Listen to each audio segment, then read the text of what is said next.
خب بعد از مغول‌ها رهبران ترک توی ایران و آناتولی دنبال این بودن که نظم رو برگردونن. ببینیم قدرت چطور دست به دست شد از تیموریان رسید به آقویونلوها و اوزون حسن.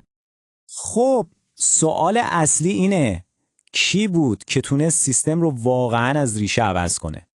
اول از همه بریم سراغ تیموریان. شاهروخ سعی کرد از سنت‌های خشین مغول‌ها فاصله بگیره. اما یه مشکل اساسی وجود داشت. اصلاحاتشون هیچ وقت تبدیل به یک قانون نوشته شده و پایدار نشد. نتیجهش چی بود؟ همون مالیات‌های غیرقانونی و غارت اموال مردم که یادگار مغول‌ها بود ادامه پیدا کرد.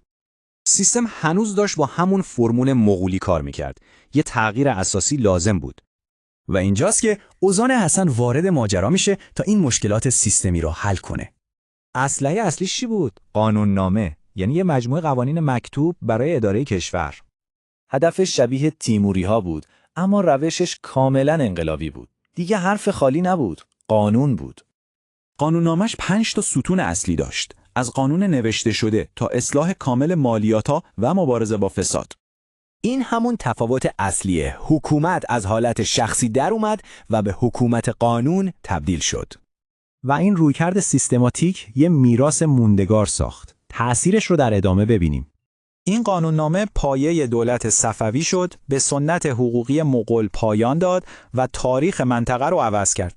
واسه همینه که مورخا دوره اوزون حسن رو یه نقطه عطف تو دولتسازی ایران و آناتولی میدونن. پس در نهایت اون فقط یه اصلاحگر نبود، اون یه نظم کاملا جدید ساخت. من حسین علی محمدی هستم و خوشحال میشویم نظرات، دیدگاه‌ها و پیشنهادهای خودتان را با ما در میان بگذارید. کمک کنید صدای باریش سسی را به گوش دوستانتان برسانید. باریش سسی، سیزین سسینیز.